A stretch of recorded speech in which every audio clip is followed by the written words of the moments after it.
You're listening to Wild Things and Wild Places, a Muley Fanatic Foundation podcast that aims to discuss issues and efforts related to the Muley Fanatic Foundation mission, the conservation of mule deer, furthering the sport of hunting, and sound wildlife management. Everybody knows I'm a Muley fanatic. It's time for Wild Things and Wild Places. And here's your guide, Joshua Corsi. I think if you look around and maybe you're not privy to this, maybe things are different back home for you. But even here in the western United States, and you tend to think, particularly with mule deer, you tend to think of these efforts out west or have put mule deer on such a high regard, and really a lot of information has come out over the last decade about this species and its decline, particularly in western United States where they range. Mule deer are taking it on the chin. They really are. And when you look at that, you tend to think of just the landscapes that you're familiar with, or maybe the state with which you live within. But the element of influence to the hunting community, for as much as we promote that, as birds of a feather flock together, there is a strong opposition that would just soon see it go away. It's real. We're seeing it all over. Colorado are fighting issues at the political level, that there is an assault on hunting. It was brought up a few weeks ago about the president of the commission in the state of Oregon saying that the North American model of wildlife conservation is obsolete and needs to be updated. In Nevada, they're having some conversations about the people that make up their wildlife commission, that they represent only 3.5% of the people that make up the state of Nevada, because you have such a strong and heavy influence from people that live in Vegas. This attack that we see on this hunting heritage is happening every single day. And I think sportsmen and sportswomen need to be mindful of that and know that we also have to be willing to step forward and say, hey, we got to do our part, because if we just stand on the sidelines and let these type of decisions happen in different arenas than what takes place at the trailhead or in our favorite spot, it could go away. And it could go away more than we realize, I think. And are you seeing that where you live? What is the element of the population? I've watched the populations fluctuate depending on harsh winters. Right now we're watching chronic wasting disease have a huge impact on mule deer. It scares me to death. The element of the unknown, you don't know how the cycle is going to go. You don't even know if there's a cycle. It scares me. I love mule deer so much. They mean so much to me. They mean so much to my family. I hate to even think about it, but what's going to happen? That when you watch CWD impact a mule deer herd, and you see, a place even on public land where there's always healthy numbers of 8-year-old bucks. Doesn't matter if they're old crab clawed 3x3s.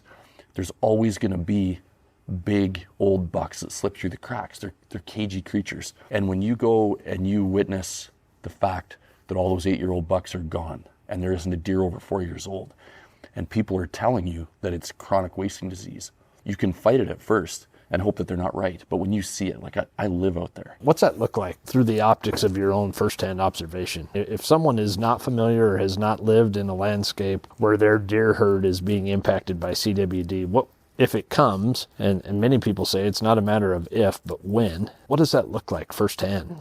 It's scary. I admire mule deer, how they slip through the cracks, and there's always going to be giant old bucks there. But you know that the biologists and what they're telling you is right. When you can't go find, even in the wintering grounds, you realize that an 8-year-old buck doesn't exist anymore. And when they explain to you that after testing in hunting season, that the numbers have gone up to 85% of the population, the animals tested, are positive. And they explain to you that, well, the younger animals can have it dormant in their system and it doesn't affect them until they mature. And then it kills the deer once they get to 3 or 4 years old. And then you go out and you see it firsthand. You can't argue with it. It's a real thing. And I've been hearing about chronic wasting disease for 20 years at home. I was one of the guys that was uneducated and didn't know what I was talking about, but I thought I did. And I called in and I yelled at people in offices saying, you can't kill all the mule deer. You can't go out and slaughter the mule deer. It's not the right answer. I didn't have the right to do that at the time. I didn't know what was right or wrong. I just felt threatened. I cared about the mule deer so much. I felt threatened. I felt like the critters that I loved were being completely destroyed, and I was afraid. I see other things, like in Saskatchewan, we have government-run insurance. As hunters, we love mule deer. We love going out and enjoying them in hunting season. But it's important that we realize that we have to do something. We have to work hard at this. In the off season, we're not hunting them. We need to be doing something proactive to help the mule deer species. I see with government funded insurance, I see road systems in Saskatchewan where there's healthy populations of mule deer. If there's too many vehicles and too many impacts where wildlife claims on insurance, the government just skyrockets the number of tags. And it's not based on the mule deer population and what would be good for the mule deer. It's based on how much money they have to pay out on insurance. And those are things that people don't realize affects the population so much. As hunters, it's our responsibility to have organizations like this that are going to work in the off season, not just enjoy and benefit from mule deer in hunting season, but to give back and to figure out ways to help mule deer and to fight against insurance policies or and fight against whatever fights we need to fight to help that species so that 20 or 30 years down the road, our kids can enjoy mule deer. And I know right now, I feel like right now, just with chronic wasting disease on its own, I don't know what the future is going to bring for mule deer. I truly don't know. I don't know if my daughters are going to be able to enjoy mule deer in 20 years. It petrifies me. It breaks my heart. So this is important stuff. Rowdy, you and Blake, where you live, Shoshone, Paradise Valley, that CWD is front and center, and you've seen it over the last decade really grow.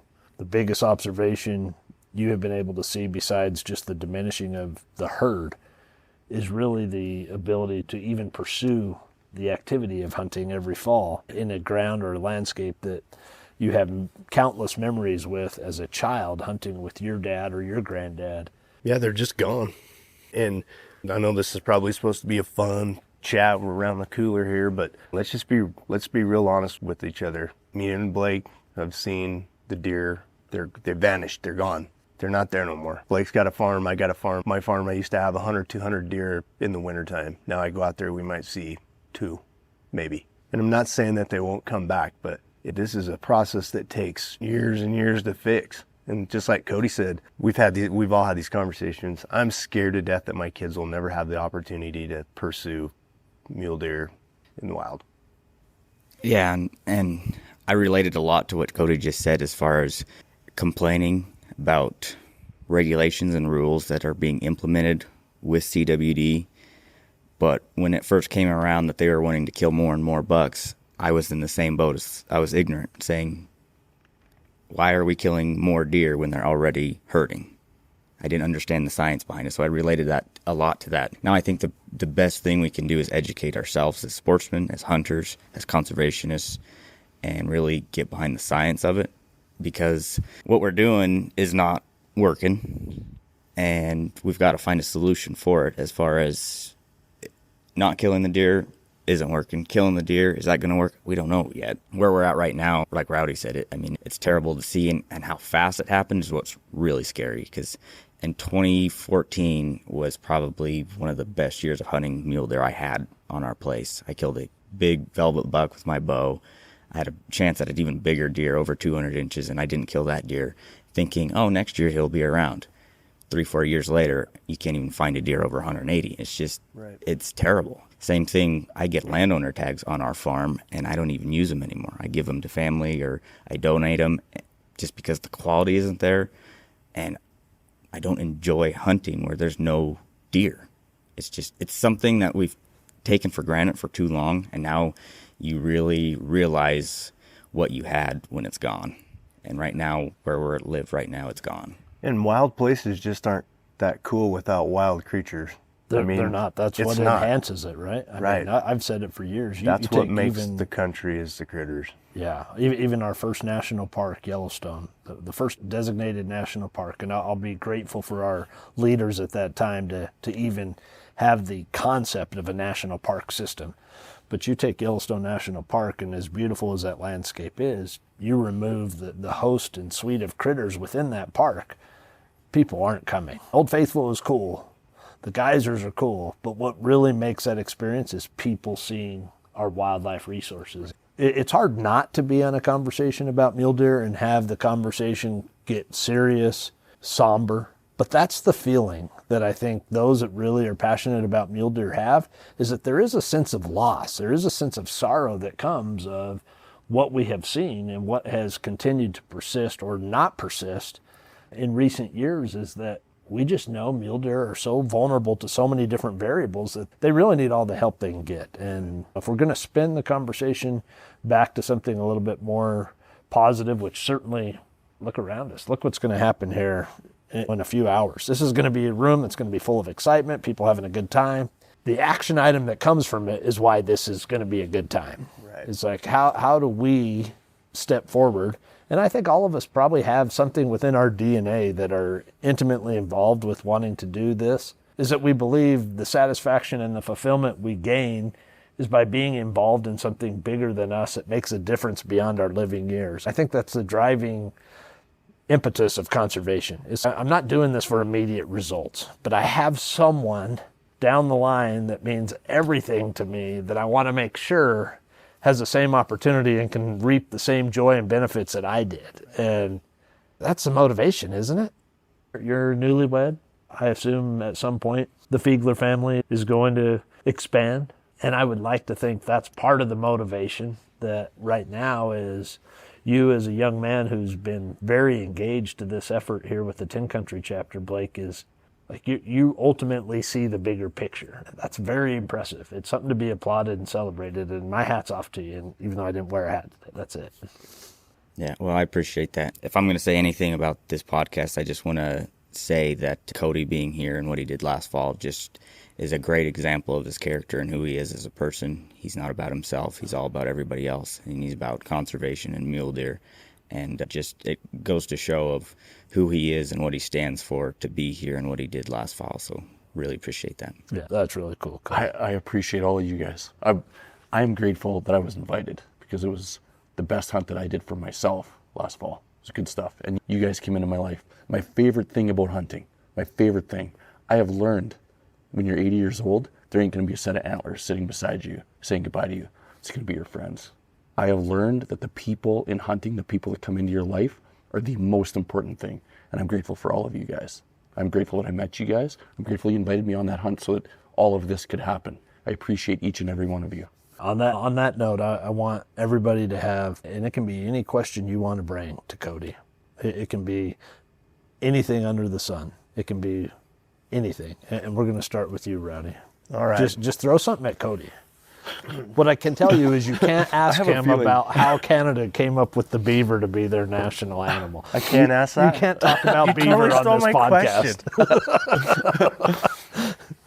Okay, everybody in the group, as of now, other than Blake, parents, we all have children. How excited are you to take the girls hunting for their first hunt?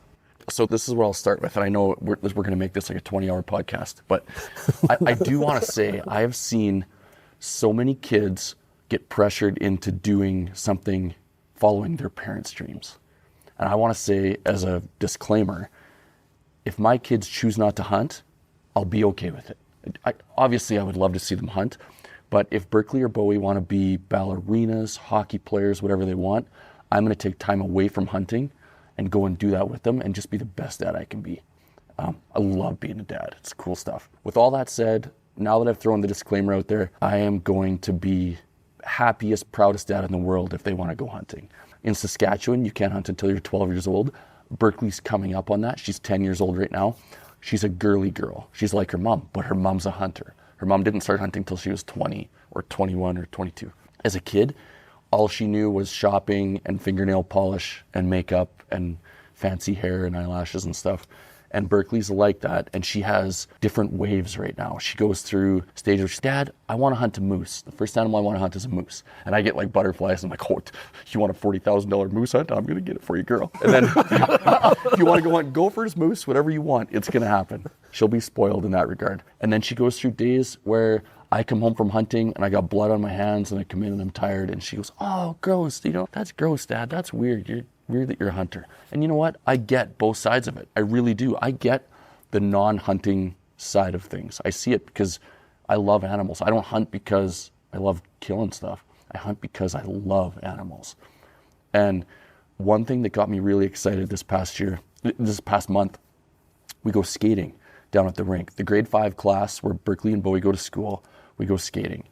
Berkeley's school teacher is skating around, everybody's going around holding hands, helping each other skate. There's lots of kids that are great skaters, lots of kids that are horrible skaters. Kelsey came with us. Kelsey and I were the only parents and the school teachers, and they're cruising around. Berkeley is a goody two-shoes. She's a teacher's pet. Her teacher's a lady in her early 20s, really pretty lady. She comes up to me and says, "Hey, my family is a big fan of your show. My dad has taken me hunting since I was a little kid, and I love hunting. Since I've become a teacher and moved away from home, I don't get a chance to go hunting. But I really admire your hunting show and what you do, and I follow you on social media. And I know that this school teacher means the world to Berkeley." So I say to this lady, I'm like, "Could Berkeley and I take you hunting?" And she's like, "I would die. My dad watches your show every week. I would die to go hunting." So I organize it with her. I'm like, "You know what? This fall, you're not going to be Berkeley's school teacher anymore. She's going to move on to grade 6, hopefully, if she's got her mother's genetics. And we'll take you hunting, and it would be a great story to tell about getting ladies involved, kids." I go home, I tell Berkeley that story, and now she couldn't be more excited about going hunting. She's so excited to take her school teacher hunting. And I feel like it's little things like that, little positive things that'll get Berkeley or any kid more invested and more excited about hunting. And I know one thing, anyone that I've taken hunting that's a non-hunter, if you can convince them to get in your truck and go hunting and go experience it, they enjoy it. They're more interested about it. If they really see what we stand for, what hunting is all about. It's not just going out and ripping shots at animals and acting like a redneck. It's enjoying wild places, enjoying fresh air. It's pretty cool to see how many non-hunters you take out. If you give them just a fun experience, a day in the life of a hunter, they like it, they enjoy it. And I know that when we take Berkeley and her school teacher, I think it'll be a really good thing. And I think my kids will be hunters if you show them the right way and give them the right opportunities. Yeah, it's a cool story. And a $40,000 moose hunt. Right. Are you adopting? All right, Joey. Through all your travels, through all your experience right now, even back working with Jim Shockey, is there just one highlight of your life that you think of every day, every week, just that one thing? I shared so many moments with Jim, so many surreal moments where you're just walking behind him. Didn't have to be a fancy moment. Could have been just the middle of the day with the sun shining down on you, walking behind Jim. He was like he was a foot taller than me. Even though he was a tall guy, he wore boots just to make sure he was the most dominant creature in the circle. He wore big heeled boots just to stand out. But just the chance to follow him around the world, I remember moments thinking, wow, like I really am following in the footsteps of my hero. It was super cool stuff. And we took in so many amazing moments as hunters. I appreciate just sneaking up on a little mule deer buck. And I was put in situations where I was getting charged by elephants, charged by hippos, charged by Cape buffalo, charged by everything. Everything in Africa has an attitude. Just life experiences. Going to China and getting food poisoning in a Chinese yurt, living in a tent on the top of the Tibetan plateau. Going to Tajikistan, getting altitude sickness. The different experiences, the different cultures, the different things I absorbed in all those different experiences, on how much you appreciate home and how much you need to understand not to take things for granted. Being in places like Africa, in Cameroon, Africa, and you're way out in the middle of nowhere, and seeing what people have and being happy with what they have, being grateful for what they have. And then coming back to North America and realizing what we have and realizing how people can choose to be unhappy with what they have. Those experiences, I think, mean the most to me, just learning values and learning how lucky we are to have what we have here in North America, and friendships. Jim will always mean a lot to me. He's, as much as he can be a hard guy to get along with and just so focused on success, I'm just very grateful for the values that he instilled in me and the work ethic. I think that's something that I take away from my career so far. That's really changed my direction in life. Blake, you got a closing question for Cody? Yeah, you better take a drink of water. I think we all need to. Rowdy calls it an ugly hat, but how long have you been wearing your red toque? So in Canada, we call it a toque. This is how the red toque came about. I have a really ill-shaped head. It's like round in all the wrong places. And I can't get a regular stocking cap to fit. So when I pull a regular stocking cap down on my head, it rides up where it needs to be low on my ears. So one day I went and I bought the dorkiest hat you could possibly buy, and it had the braided flaps down the side, but it came down and it covered my ears. And we hunt in cold weather in Canada. Well, as soon as I posted a picture or something wearing that hat, then a whole bunch, not necessarily haters, but people are like, dude, ditch the ugly hat. Well, it all of a sudden became a thing. So it turned into my lucky hat. I wasn't going to ditch it for nothing for all those haters that didn't like my lid. So I started rocking the Lucky Toque, and it became a thing, and it became something that I was known for. And I wore the original one for 2 or 3 years to a point where it smelled like the stinkiest hockey bag you've ever smelled. It was disgusting. And one day I was in a Western store and I saw a row. I'd never seen that toque or that hat ever since I got the first one. I was in a store and I saw a dozen of them all the same, and I bought the whole rack full. So now I trade them out every year and I retire them one after the other. But it fits, it keeps my ears warm, and it's a good conversation piece. I call it my lucky hat. The lucky hat. The toque. Yeah, I bet you've had actually an impact to the not only production, but the distribution of that toque.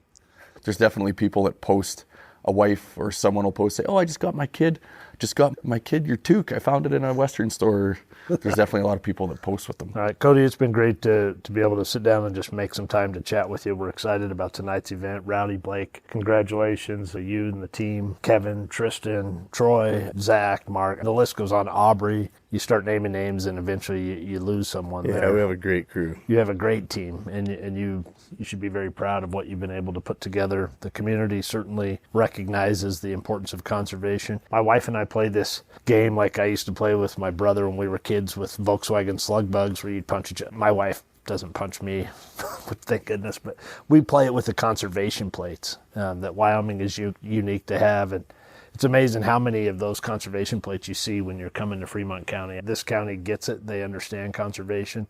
You've got a couple other events that are going on in your community tonight that are well-attended events, and yet still look at what you've got here. Right. This is a priority for folks here. Tin Country has made its impact, and it's profound. Well, people thought Kelsey was coming. Well, that's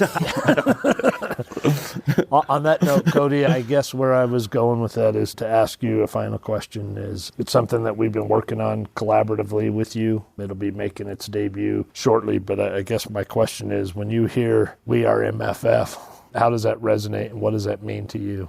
An organization of people that are just like me. People that are passionate about mule deer, people that care about mule deer, people that care about the future of mule deer, and just all around good people. I admire the heck out of Rowdy and Blake. I love what you guys stand for, and I know I haven't met everyone that's involved in the MFF. I know that these guys, I feel like, are good representatives, and they're good dudes. It's important to them to do things for children. It's important to them to do good things for mule deer, and they're selfless guys. They put heart and soul into a banquet like this each year, and I don't know what goes in to creating a night like this and fundraising for the species. And I know that their family suffers from it.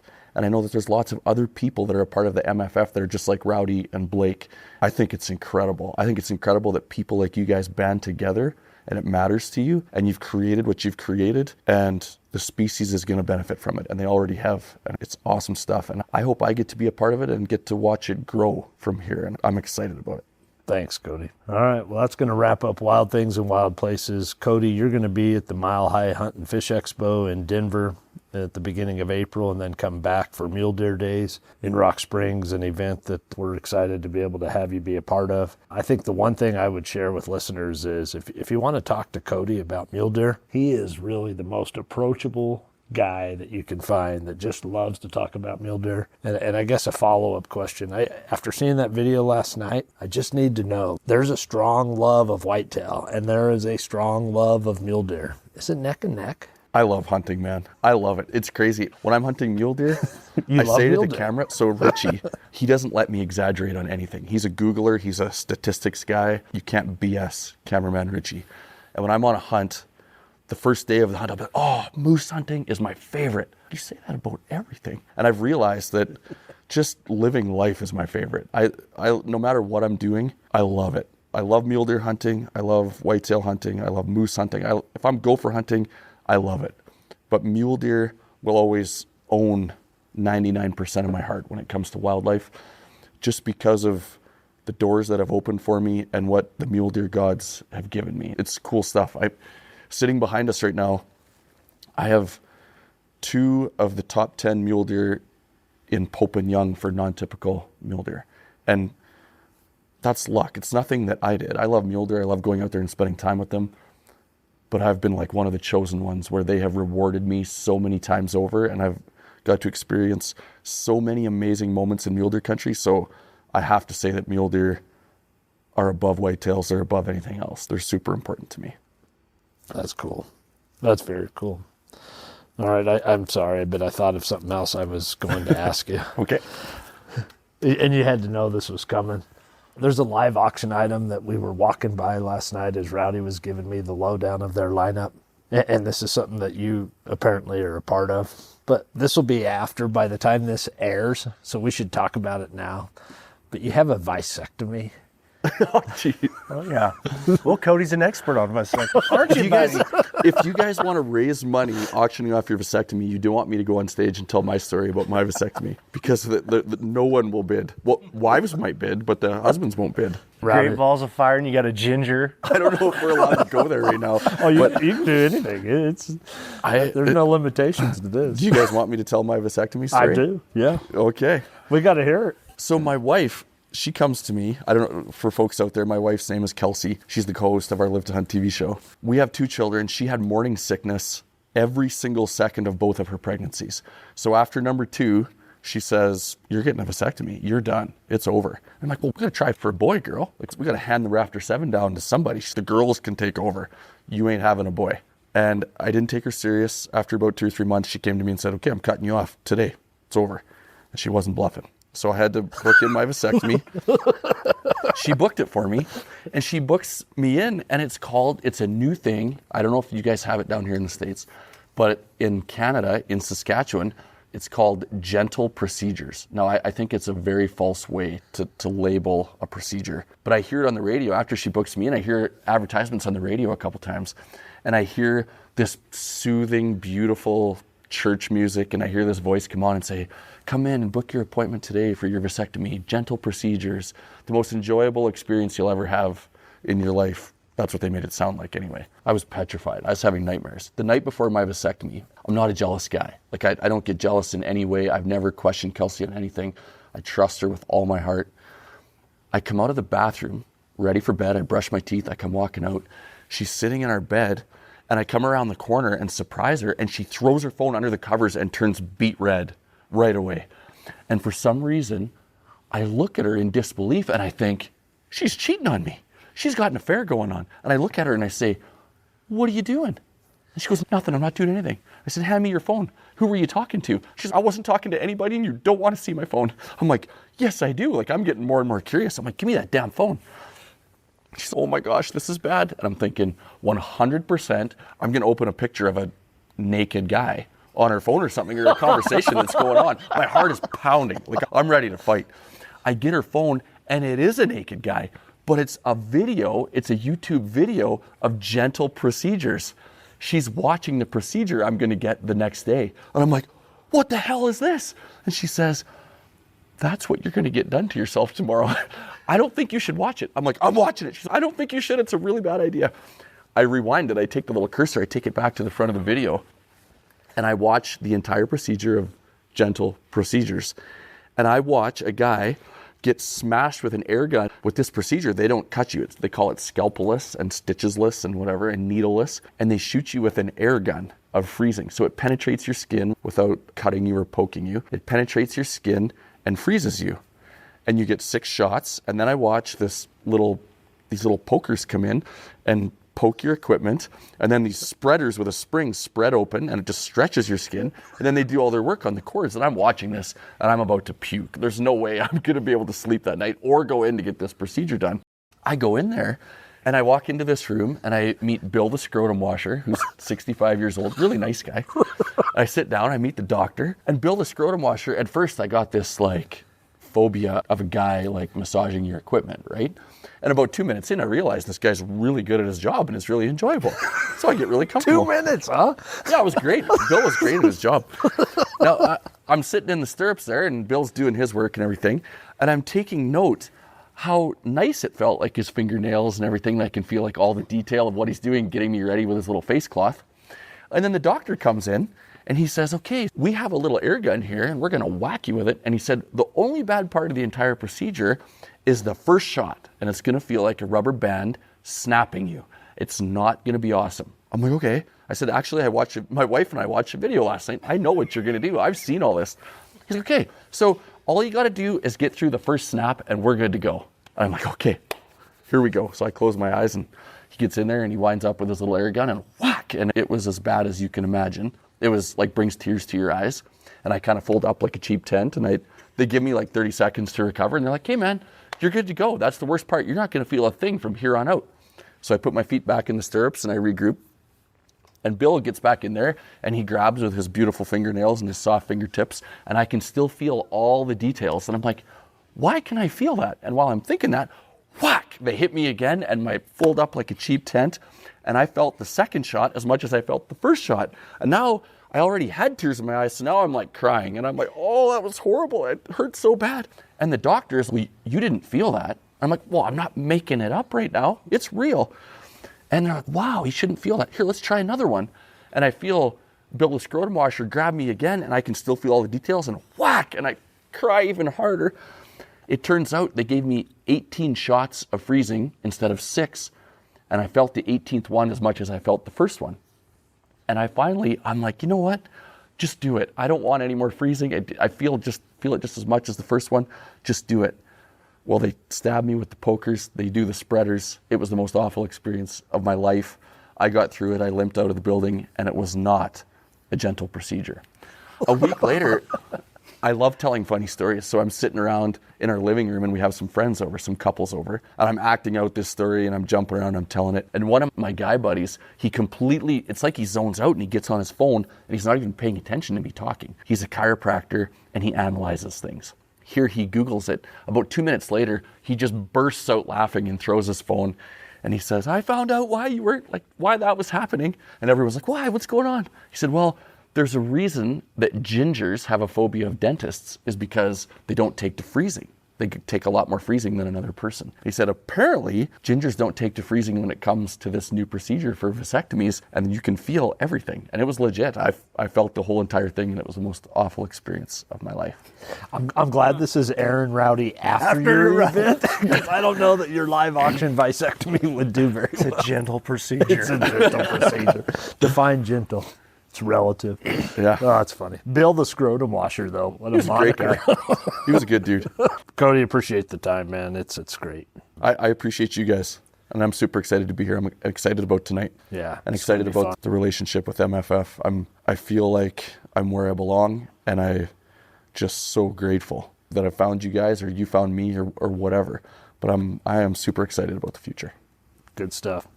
Cody Robbins, Live to Hunt. Check him out if you have not followed him on the many and multitude of social media platforms. You're really everywhere, aren't you? You're Instagram, Facebook. You got your own website that's out of date. Don't go on the website. It's horrible. We haven't updated it in about 5 years. When my sponsors told me that I had to do a better job of social media, I have completely abandoned my website, and now we're on social media on Instagram and Facebook every single day, which means I've neglected my website. So we need to get that updated. And now that we've talked about it, everybody's going to the website, I'm sure, to laugh and make jokes. But we have a YouTube channel. It's called Live to Hunt with Cody and Kelsey, and we're very active on it. We're releasing new stories.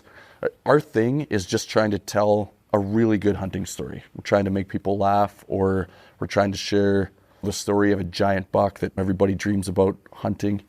And we release probably a new story every month on our YouTube channel. Cody Robbins, Live to Hunt. Check it out, folks. And you'll see Cody at an event with MFF in the very near future. Very excited about it. Happy trails. And that wraps up another episode of Wild Things and Wild Places. But remember, the journey doesn't end here. Make sure you never miss out by subscribing. Whether you're listening to us on your favorite podcast platform, streaming us on our website, or following us on social media, subscribing is the best way to stay connected. Thank you for joining us, and stay tuned for more wild episodes. Everybody knows I'm a muley fanatic.